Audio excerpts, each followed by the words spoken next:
Bitcoin doesn't need a Santa rally to stay undefeated. The signal is stronger than the candles. Welcome back to the Bitcoin Fortress podcast. Today is December 28th, 2025. We are at block 929911. Moscow time is 1142 and fees are running at 1, 1, and 1. This week, fewer articles, more depth.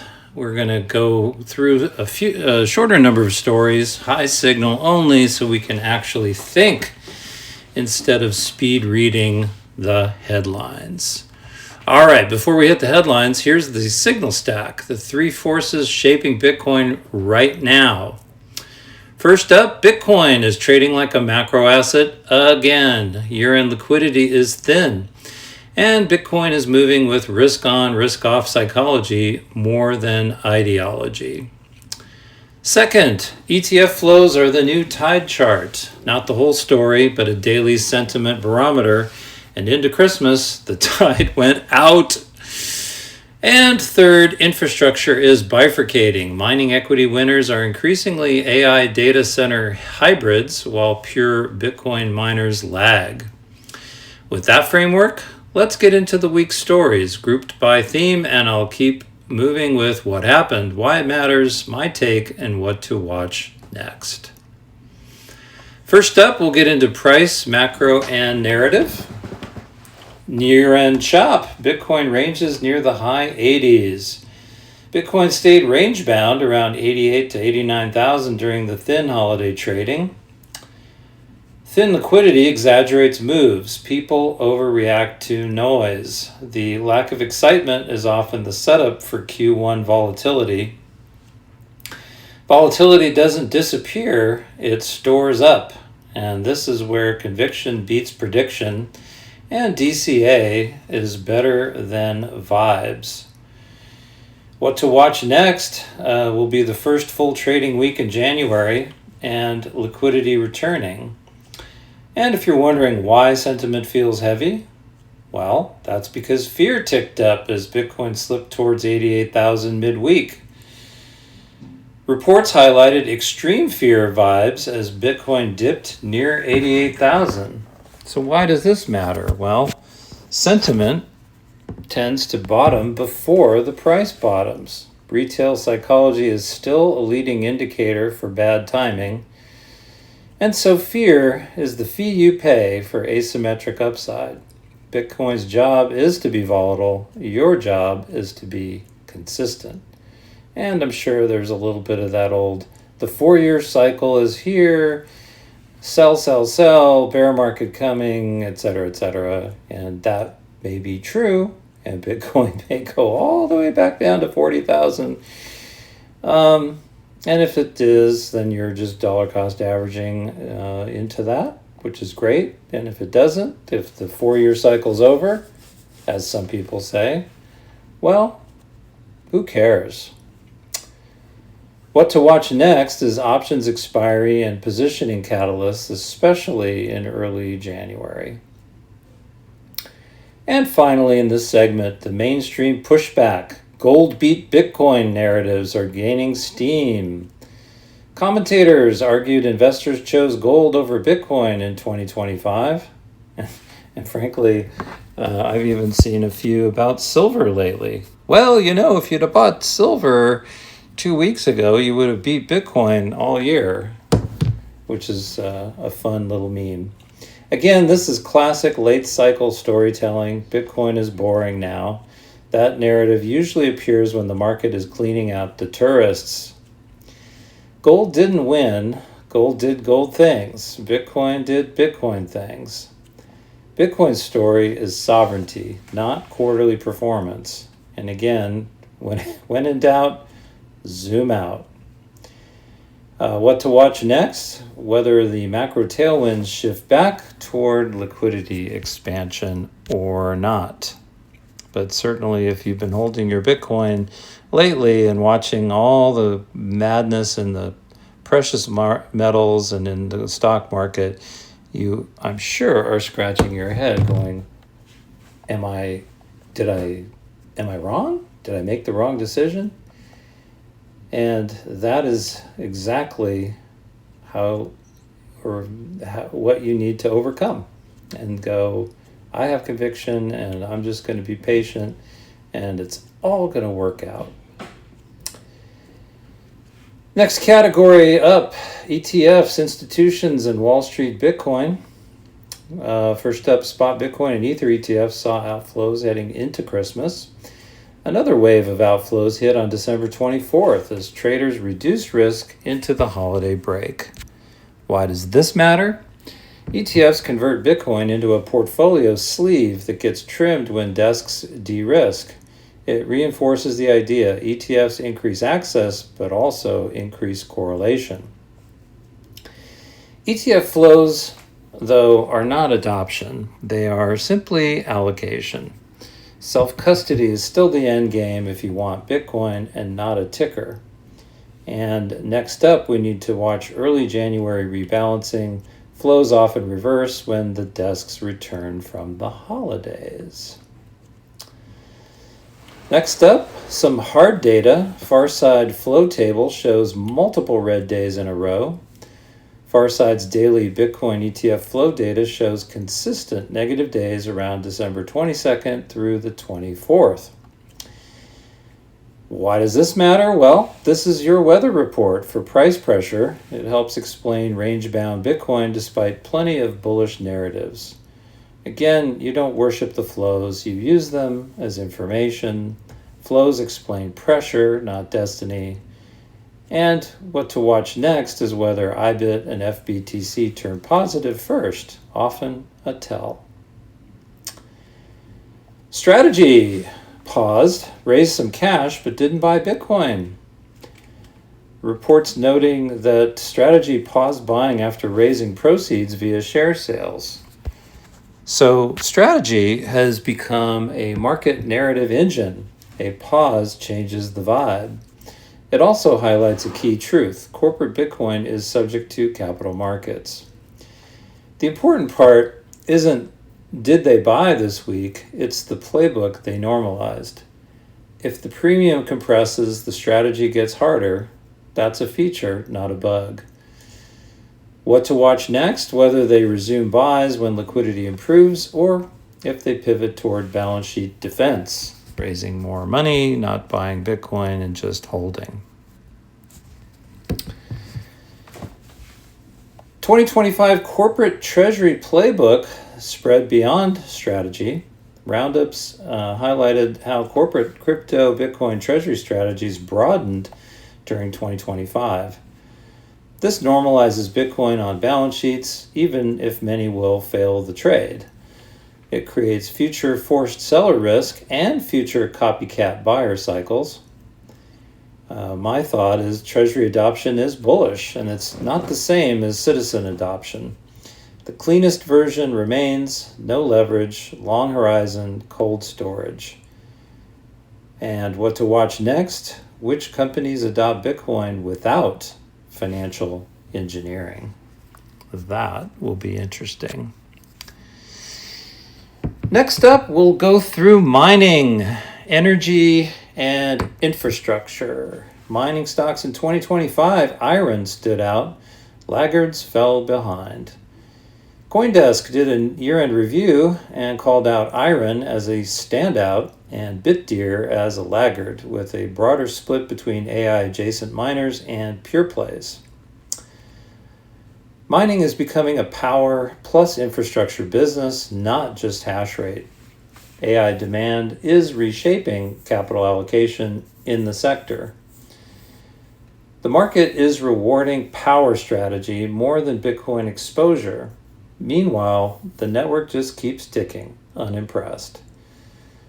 Next up, we'll have to watch miner balance sheets and whether hash price stabilizes into Q1 of 2026. Van Eck, chain check, market structure and on-chain framing into year-end. Van Eck's chain-focused commentary highlighted how to read network market dynamics heading into late December. This will help you avoid the trap of price-only analysis and its useful framework for explaining miner behavior and investor positioning. The chain tells you who is stressed and who is patient. If you're a long-term saver, you're not competing with traders, you're outlasting them. And we need to watch next early January on-chain movement, which often reveals reallocation. Next up, we'll cover security, crime, and the cost of centralization. 2025 crypto theft hit record levels. So this is a security reality check. Reporting cited $2.7 billion stolen in crypto this year, a record pace per the blockchain monitoring firms. This reinforces why self-custody hygiene matters, especially for new entrants, and most crypto hacks are centralized honeypots or user error attack surfaces. Bitcoin fixes money, it doesn't fix human behavior. Bitcoin fixes a lot of things, but yes, not human behavior. Again, just a quick practical reminder list: hardware wallet, backups, phishing paranoia, no SMS 2FA, keep your setup clean. And next, we'll just have to watch whether exchanges tighten withdrawal policies, which often harms users, in an effort to combat the fraud, because that's always going to be the policy response. More regulation, more, we want to protect you. We want to help you. That's basically what the banks do. That's why you can't Zelle money to anybody that you want in any denomination that you want, because there's been so much fraud that they are telling you how to use your money. But Bitcoin doesn't do that. Next up, we will talk about payments and Bitcoin in the real economy. Square's Bitcoin payments roadmap, Lightning Rails, Merchant UX. Block previously outlined rolling out Bitcoin payments on Square using Lightning, aiming for broader availability into 2026, regulatory dependent, of course. This is what adoption looks like: normal merchants, normal checkout flow.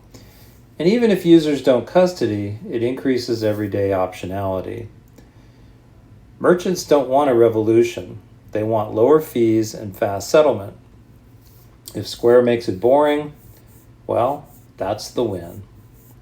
Next, we'll have to see where it launches first, how fees, FX are handled, and whether customers actually choose to pay in Bitcoin or not.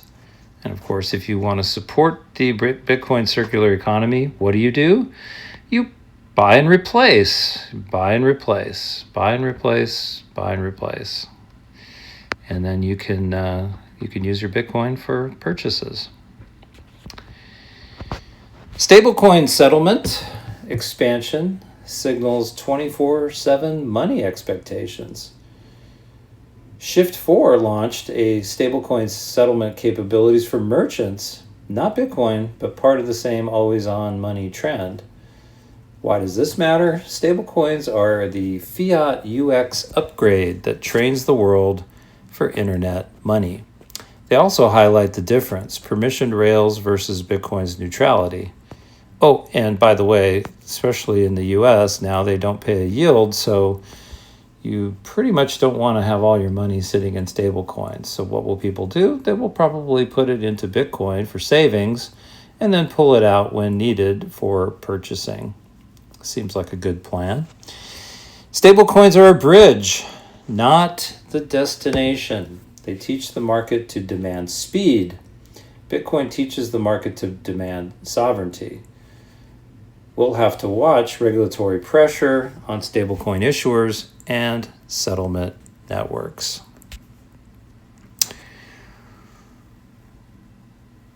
All right, moving right along. We'll get into the meta, Bitcoin culture, and positionings. Bitcoin ends 2025 lower, framing Bitcoin's long game. Reuters and others continue to frame 2025 as a roller coaster with a potential down year finish. Why does this matter? Annual return narratives shape public perception more than fundamentals. It's a great time now to reinforce our low time preference ethos and the fact that if Bitcoin prints a red candle for the year, oh well, as long as you were buying all along, and especially recently in the 80s, you were getting good cost basis going forward.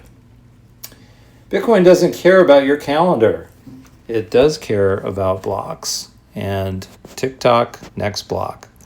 The protocol's KPI is uptime and supply schedule, not CNBC feelings.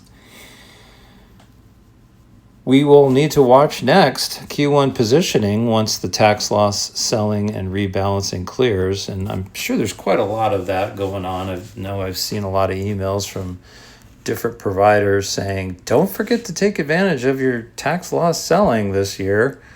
Because you can do wash sale. There's no wash sale rule for Bitcoin, so you can sell your Bitcoin for a loss and book that loss this year and buy it right back at the same price and be able to take that loss on your tax return. Will be a little while, I'm sure, won't be too long before the U.S. government plugs that little loophole. Doesn't work with Bitcoin ETFs, though. I did a little research on that, and if you wanted to take a loss in your FBTC, let's say, and turn around and buy FBTC back or IBIT, those are treated like securities and wash sale rules will apply. So beware, folks. Do your research before you start playing around with tax loss selling. Stepping back, Bitcoin isn't a trade. It's a personal standard. This week's cross currents, ETF flows, litigation, security, payments, all point to one fork: financialization versus sovereignty. Humility is how you survive volatility without turning into a degenerate, and we do not want to be degenerates here. Stacking sats is the antidote to the attention economy. Just buy and hold in cold storage and focus your attention on other things. Before we hit the featured Bitcoin Substack post, what themes were other great Bitcoin shows circling this week? So let's take a look at the Bitcoin podcast themes. First theme that we saw this past week: fiat distorts everything: health, speech, incentives. TFTC's latest episode connects fiat incentives to institutional capture, here framed through healthcare and sovereignty. And by the way, I will include links to all the articles covered in the show notes, so check that out if you want to do a deeper dive for yourself. Theme 2, censorship creep and legal perimeter tightening. TFTC also spent time on legal battles over online censorship and the importance of defending open speech infrastructure. Theme 3, volatility is missing until it suddenly returns. The Jack Mallers Show explicitly framed the question why volatility feels muted and what that implies for the next regime shift. Theme 4, the why of Bitcoin remains the product. The Bitcoin Matrix conversation with Jeff Booth, always one of my favorites to listen to, and similar guests keep returning to first principles: technology, deflation, human agency, and the moral case for Bitcoin. If you zoom out, everyone is basically saying the same thing. Bitcoin is the exit, but you have to live it, not just buy it. Next, let's take a look at the featured Substack post for this week. Article is entitled "Stay Humble, Stack Sats." And what do you think it's about? Well, it's about staying humble and stacking sats. And what does that mean? So why does humility matter now? Again, range-bound price, ETF mood swings, gold headlines, silver crushed Bitcoin for the year in 2 weeks, all that kind of stuff really requires you to stay humble. What does stacking sats really mean? It's more of a process, and the process beats the prediction every single time. Again, zoom out. And again, some practical reminders. Automate your buys. Reduce decision fatigue. If you know that you're going to buy every time you receive a paycheck, it's pretty easy. You just buy. And don't get cute. Don't try to buy it a week early or whatever. Just do it on the date like clockwork. Custody and UTXO hygiene matter a lot too, and good to pay attention to. And don't outsource your conviction to the headlines. All of that is noise. Just tune out the noise. Bitcoin is a mirror. It shows you who you are under stress. If you want to go deeper, check out my 3 Bitcoin Fortress books on Amazon. Bitcoin Fortress, Simple Guide for Beginners, Bitcoin Retirement and Estate Planning, and The Bitcoin Lifestyle. And with that about wraps up episode 196. Stay humble, stack sats, take custody of your time, your attention, and your money. If you found this valuable, please share it with someone who needs a calmer signal in a noisy world. And with that, I will talk to y'all next week. Bye-bye.